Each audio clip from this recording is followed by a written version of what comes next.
Hello students, एक बार फिर अपन जो है टॉपिक को कंटिन्यू करते हुए नेक्स्ट पॉइंट को डिस्कस कर रहे हैं। प्रेशर एंड ग्रेविटी, दाब और गुरुत्वाकर्षण।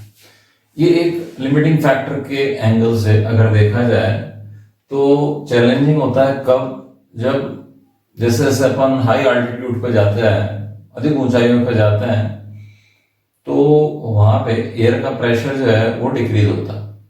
एयर का प्रेशर डिक्रीज होता है तो क्या होता है कि एनिमल्स को श्वसन में कठिनाई होती है, ब्रीदिंग में डिफिकल्टी उत्पन्न होती है, तो उनको अकॉर्डिंगली अपने आप को अकोमोडेट करना पड़ता है।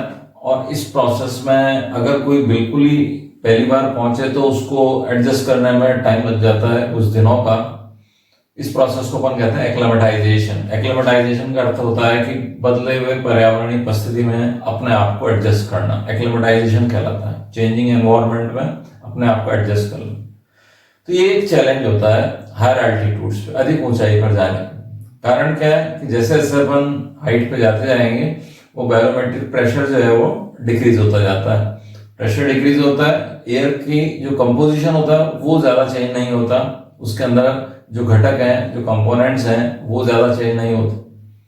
तो ऐसे में जो ब्रीदिंग डिफिकल्टी है उसको एक चैलेंज के फॉर्म में देखा जाता है और उसके लिए एनिमल्स में अनुकूलन विकसित हो जाता है। फिर वो अगर अपन अपनी बात करें ह्यूमन बीइंग की, तो हाई एल्टीट्यूड पे जाने के बाद में आरबीसी काउंट बढ़ जाएगा, ठीक है ना। किडनी से निकलने वाला एक हार्मोन होता है इरिथ्रोपोइटिन, उसका सिक्रीशन है वो राइज हो जाएगा और वो आरबीसी प्रोडक्शन को इंक्रीज कराता है। तो ये प्रोसेस कहलाता है एक्लेमेटाइजेशन, अपने आप को नए वातावरणीय परिस्थितियों में एडजस्ट कर लेना। तो एक तरह का स्ट्रेस है बेसिकली। इस स्ट्रेस को जो एनिमल टॉलरेट कर लेता है वो सर्वाइव कर पाता है, जो एनिमल टॉलरेट नहीं कर पाता वो वहां पे सर्वाइव नहीं कर पाता। तो एक तरह का एक लिमिटिंग फैक्टर हो गया प्रेशर। तो मैंने जो पॉइंट मेंशन किया है वो वायु में उपस्थित कण और अणु ग्रेविटेशनल फोर्स यानी कि पृथ्वी के गुरुत्वाकर्षण बल के कारण पृथ्वी की सतह की ओर आकर्षित होते हैं। अतः सतह के समीप आने पर उनका घनत्व, उनकी डेंसिटी बढ़ जाती है, भार बढ़ जाता है। फिर एक छोटी सी परिभाषा है यहाँ पे कि किसी भी खुली एटमॉस्फेरिक सतह पर एक प्रेशर कार्यरत रहता है। एयर का प्रेशर हमेशा फंक्शनल रहता है जो कि एटमॉस्फेरिक गैसेस के भार के बराबर होता है। बहुत सिंपल सी भाषा है। मान लीजिए कुछ सतह है और यहाँ पर एयर है, तो उस सतह पर एक प्रेशर क्रियारत रहेगा, एक दाब कार्यरत रहेगा और ये दाब जो होता है वो गैसों के वेट के बराबर होता है। इस प्रेशर को अपन डिफाइन करते हैं बैरोमेट्रिक प्रेशर के रूप में। जब अपन बात करते हैं सी लेवल की, समुद्री तल की, तो एयर का प्रेशर वहां पे सर्वाधिक होता है क्योंकि वहां पे एटमॉस्फेरिक आवरण सबसे थिक होता है। क्योंकि अपन ने कहा कि गुरुत्वाकर्षण से कण जो है पृथ्वी की सतह की तरफ आकर्षित होंगे तो सबसे ज्यादा डेंसिटी कहां मिलेगी? सतह के पास। तो सतह पर प्रेशर सर्वाधिक होगा। क्यों? क्योंकि ये कवर जो है वो थिक है यहाँ पे।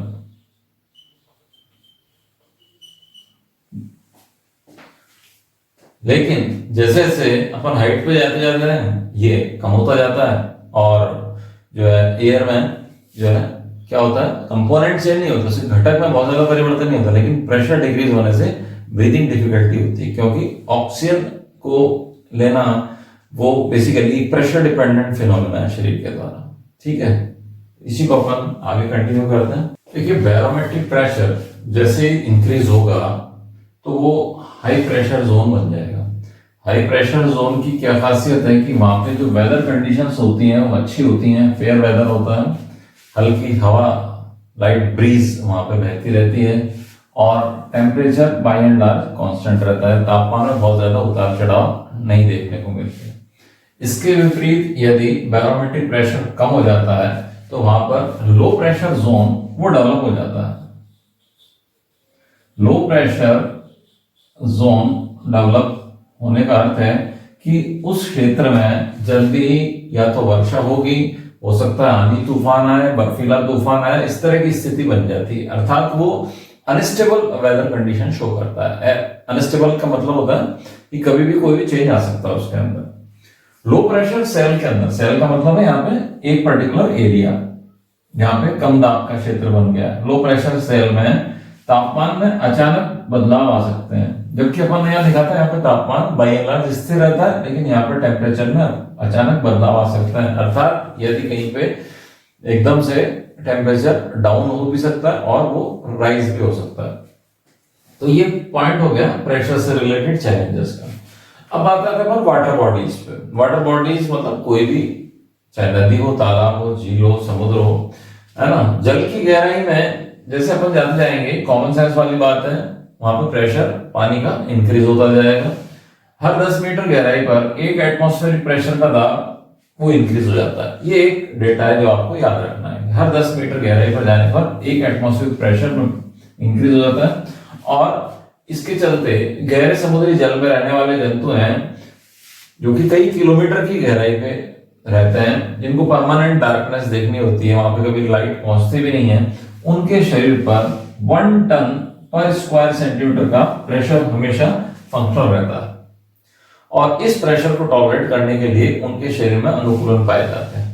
जैसे कि उनका शरीर जो होता है वो स्ट्रीमलाइन तो होता ही है, धारा रहित तो होता ही, साथ साथ वो कैसा होता है, पृष्ठ अधर तल से चपटा होता है, ताकि वो प्रेशर को टॉलरेट कर ले।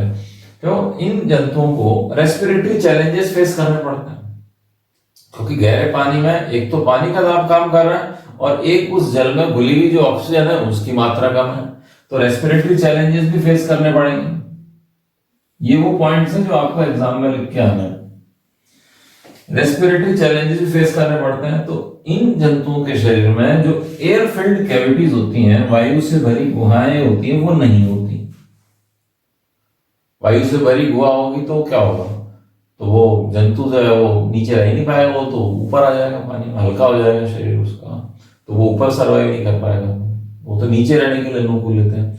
अगर कैविटी, पहली बात तो कैविटी एयर फिल्ड होगी नहीं, अगर होगी तो यदि कोई कैविटी होती है तो वो तरल से भरी रहती है, बॉडी का कोई ना कोई फ्लूइड उस कैविटी में उपस्थित होगा जो कि उसके शरीर को वजनी बना के रखेगा, ताकि वो जंतु पैदे में रहने के लिए, बॉटम में रहने के लिए अनुकूलित है तो वो बॉटम में ही सरवाइव कर सकता है। वो पानी की सतह पे सरवाइव करना उसके लिए फिर चैलेंजिंग हो जाता है।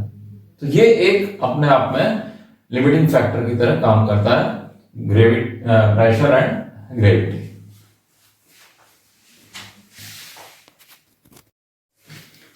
देखिए इस सेकंड यूनिट का लास्ट टॉपिक है न्यूट्रिएंट्स एंड एनवायरनमेंट, पोषक पदार्थ तथा पर्यावरण। तो अपन जानते हैं कि सभी जीव अपनी एनर्जी ऑब्टेन करने के लिए एनवायरनमेंट से भोजन और पोषक पदार्थ जो है वो प्राप्त करते हैं, क्योंकि दूसरा कोई सोर्स नहीं होता।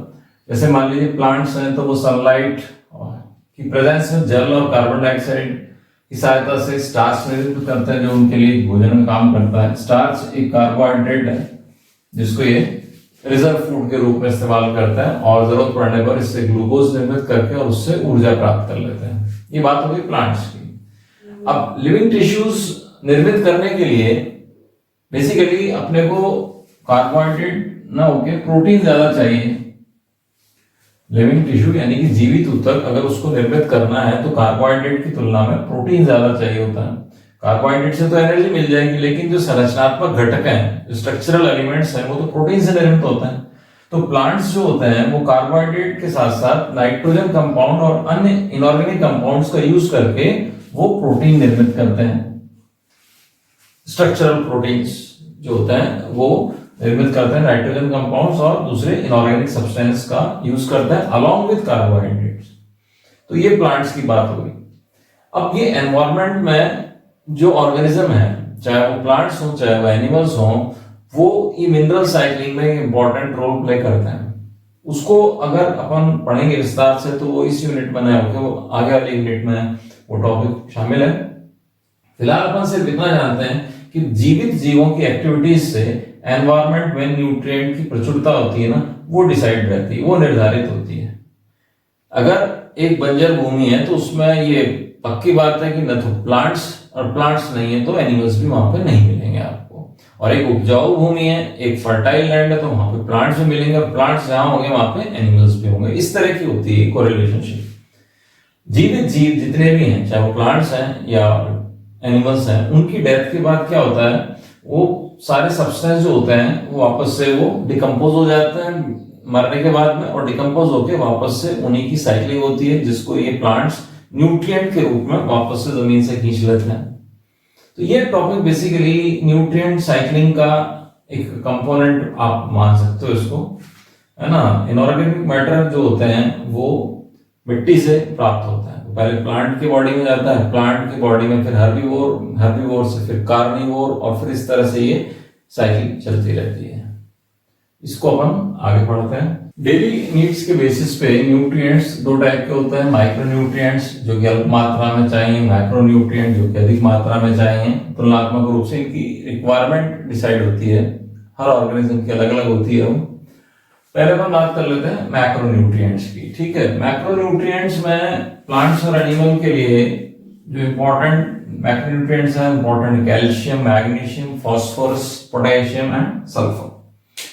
इनमें से सभी के अपने अपने अलग अलग रोल हैं जिनको बहुत विस्तार से पढ़ा जा सकता है, लेकिन यहाँ पर अपन संक्षेप में चर्चा कर रहे हैं कि कैल्शियम और मैग्नीशियम ये बड़ी मात्रा में आवश्यक होते हैं। खासतौर से प्लांट्स के संदर्भ में अगर अपन बात करें तो मैग्नीशियम की जो रिक्वायरमेंट होती है वो क्लोरोफिल और एंजाइम सिस्टम के घटक के रूप में मैग्नीशियम रिक्वायर्ड होता है। एनिमल्स के संदर्भ में भी कैल्शियम आयन का रोल काफी अधिक है, खासतौर से स्केलेटल एलिमेंट्स का फॉर्मेशन करते हैं, कंकाली घटक जो होते हैं, बोन्स, कार्टिलेज, इनके निर्माण में कैल्शियम रिक्वायर्ड। इसके अलावा कंडक्शन ऑफ नर्व इंपल्स, तंत्रिका आवेग का संचरण, वो भी कैल्शियम की प्रेजेंस में होता है। मसल कॉन्ट्रैक्शन के लिए कैल्शियम चाहिए, ब्लड की क्लॉटिंग के लिए कैल्शियम रिक्वायर्ड है, ब्लड की अंदर जो पीएच होती है उसको बनाए रखने के लिए, एसिड बेस बैलेंस को बनाए रखने के लिए कैल्शियम चाहिए, एंड बहुत सारे फंक्शंस है कैल्शियम, अनगिनत फंक्शंस है। तो ये मैक्रोन्यूट्रिएंट की कैटेगरी में आ गया,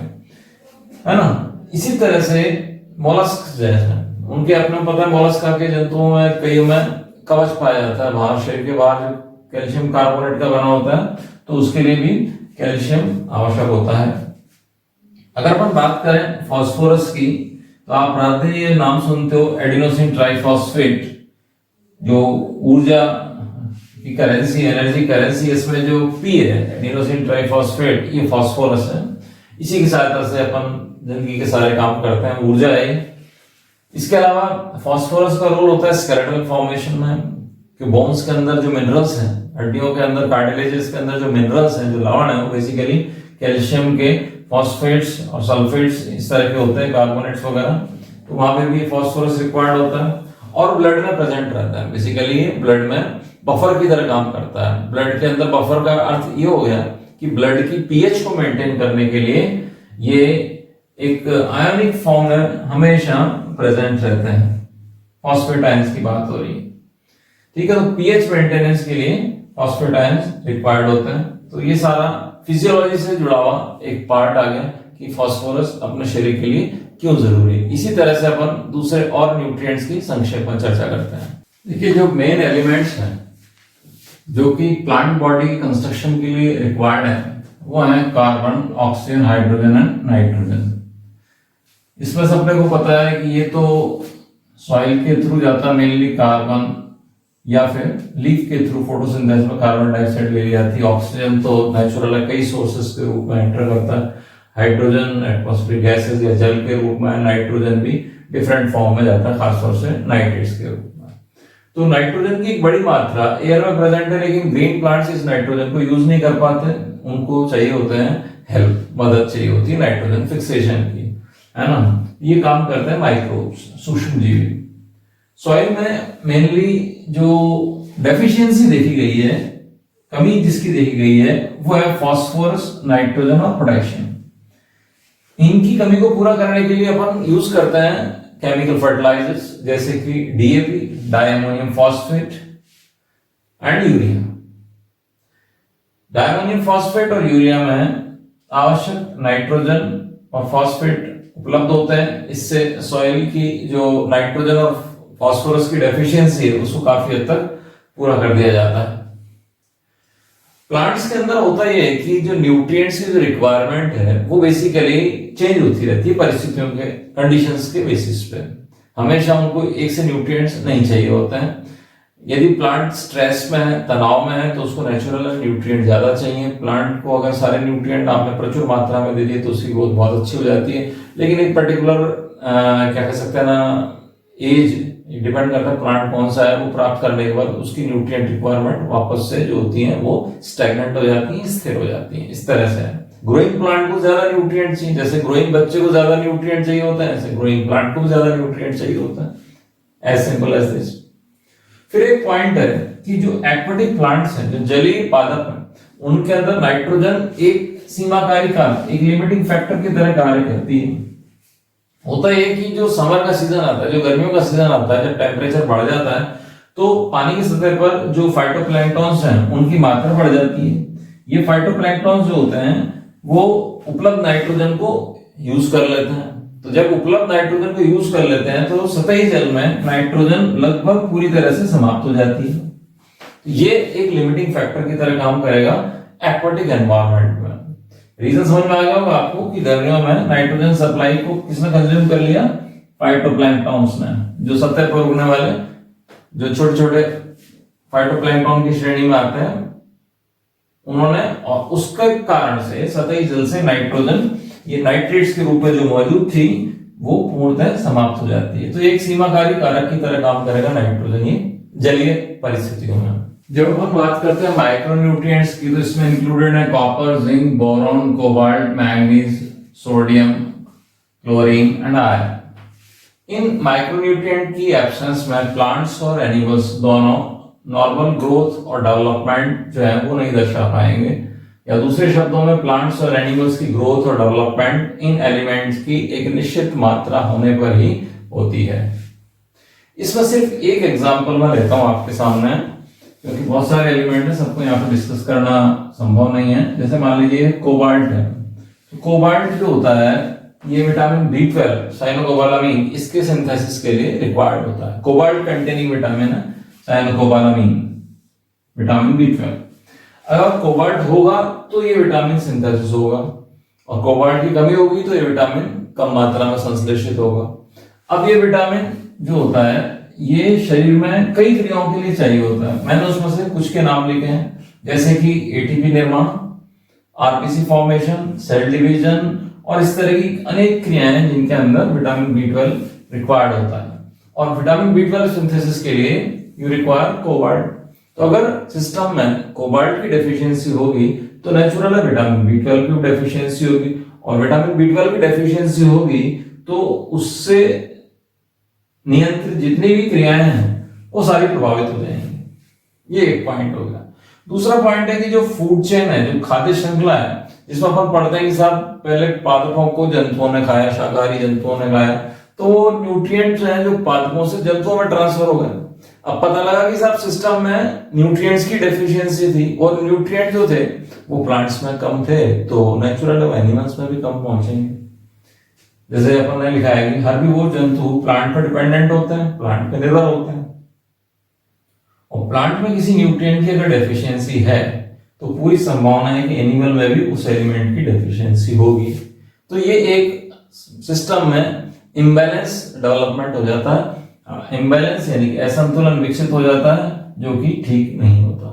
इसीलिए अपन कहते हैं कि मिनरल्स की एक उचित मात्रा हमेशा सॉइल में होनी चाहिए ताकि उसकी साइक्लिंग प्रॉपर्ली चलती रहे। ठीक है ना, इसको आगे देखते हैं।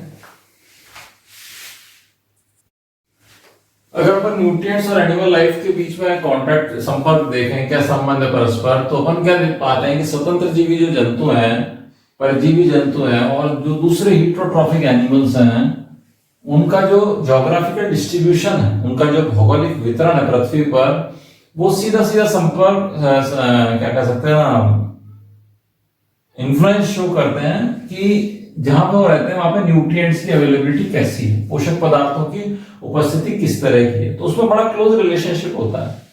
यानी कि अगर सॉइल फर्टाइल है, अगर मिट्टी उपजाऊ है, तो नेचुरल है वहां पे उगने वाले प्लांट्स जो हैं वो प्रचुर मात्रा में, उनमें भी वैरायटी होगी। और जब प्लांट्स के अंदर विभिन्नताएं होंगी, वैरायटी अवेलेबल होगी, तो नेचुरल है वहां पे पाए जाने वाले दूसरे जो एनिमल्स हैं, इंसेक्ट्स हो, चाहे वो हर्बीवोर हो, चाहे दूसरे कार्निवोर हो, उनके अंदर भी विविधता बढ़ जाएगी। इसीलिए आज हम बात करते हैं जंगलों के कंजर्वेशन की। ठीक है, तो न्यूट्रिएंट फैक्टर एक इंपॉर्टेंट रोल प्ले कर रहा है एनिमल के ज्योग्राफिक डिस्ट्रीब्यूशन में। किस भौगोलिक रेंज में वो जंतु पाया जाता है, ये निर्भर करता है कि उसके लिए आवश्यक जो न्यूट्रिएंट्स है वो कहाँ कहाँ कितनी मात्रा में उपलब्ध है। उसका एक एग्जाम्पल लिखा है कि जो ग्रेजिंग एनिमल है, जैसे कि एक एंटीलोप है, डियर की वैरायटी सींग वाला जो होता है एंटीलोप, ग्रेजिंग एनिमल है, चरने वाला जंतु। ये मेनली कहाँ मिलता है? ग्रासलैंड्स, घास के मैदानों में अधिक विचरण करता है। जबकि जो ब्राउजिंग एनिमल है, जो सीधा बोले अपन की जो वो पत्तियां खाते हैं, वो उनमें से एक है डियर, ये मेनली मिलता है फॉरेस्ट एरिया में। तो इनका हैबिटेट ही चेंज होता है, इनकी नीड के हिसाब से इनका हैबिटेट चेंज हो जाता है। एंटीलोप ये भी डियर फैमिली का है, और डियर जो सामान्य डियर है, ये चिंकारा वगैरह, ये फॉरेस्ट एरिया में ज्यादा विचरण करते हैं। तो अपने पास में कहने को ये है कि जो सॉइल है उसमें जो न्यूट्रिएंट्स हैं उनकी जो मात्रा, वो मात्रा एनिमल्स के ज्योग्राफिकल डिस्ट्रीब्यूशन है उसको इन्फ्लुएंस करती है, प्रभावित करती है। पैरासाइट्स की बात कर लीजिए। सामान्यतः अपन क्या पाते हैं कि एक पैरासाइट एक होस्ट पे डिपेंडेंट रहता है, ज्यादा से ज्यादा 2 या 3 होस्ट पे डिपेंडेंट रहता है, इससे ज्यादा स्पीशीज पे वो डिपेंडेंट नहीं रहता। तो स्पेसिफिक होता है क्योंकि उसको जो न्यूट्रिएंट चाहिए वो पर्टिकुलर होस्ट में प्रेजेंट है, तो उसी के पास जाके वो इवॉल्व होता है। तो लास्ट में अपन ये पॉइंट कह देते हैं कि जो स्वस्थतम जंतु है, जो हेल्दीएस्ट एनिमल है, वो ऐसे एरिया में पाया जाएगा जहां की सॉइल फर्टाइल हो। ठीक है, तो ये पॉइंट अपन दोबारा से जब डिस्कस करेंगे, जब आप बात करोगे न्यूट्रिएंट साइक्लिंग या मिनरल साइक्लिंग की, ये यूनिट कंप्लीट हो जाती है यहाँ पर।